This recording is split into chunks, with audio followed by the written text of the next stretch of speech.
find the best solution to any problem? By learning everything you can about it. You already know something about your problem and have ideas about why it exists and what might fix it. That's a good place to start, but good solutions come from good research, which means challenging your assumptions and theories by digging deeper to find new information and insights. To do this, you'll talk to stakeholders on all sides of the problem. You'll look for the root causes of your problem and the factors that contribute to it. You'll learn what's going on, how people are dealing with the problem or not dealing with it, and what solutions have been tried. You might even consult some experts. The team has a lot of research to do, so they divide up the jobs and get started right away. 2 team members create and send a survey to the entire student body to find out how their classmates deal with and feel about not having a school library. They learn that some students don't care or do anything.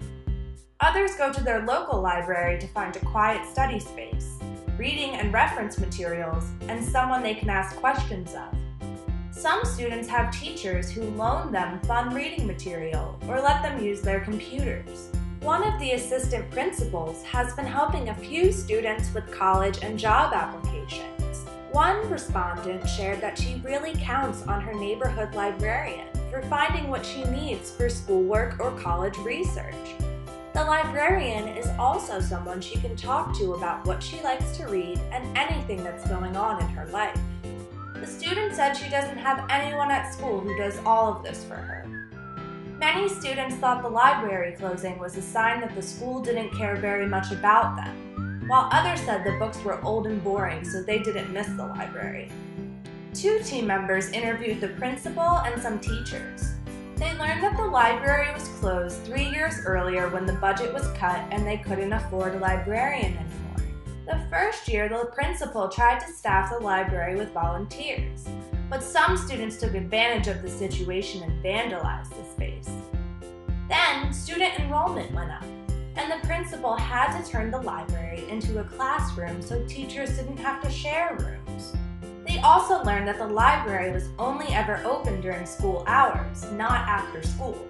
So students mainly went there as a class or if the teacher excused them from class to work in the library. Teachers said they let students do research on their phones or on Chromebooks now, but they wish there was a librarian to teach digital literacy. All of the staff members wanted the library to reopen, but recognized that money was tight, and some teachers weren't sure if they'd go back to using the library for student research since so much information can be found online. 2 more team members went to the neighborhood library to see what they could learn. They observed how the library is organized to support different activities, like quiet work, as well as small groups. The librarian said that people often come to use the computers, but other popular services include the magazine and newspaper section, the reference librarian, who helps people find what they need, and special programs they offer. The space also looked nice and felt peaceful, and there were sections for different age groups, including a teen zone. Because they took the time to do careful research, the team uncovered new information and better understands the problem and what contributes to it.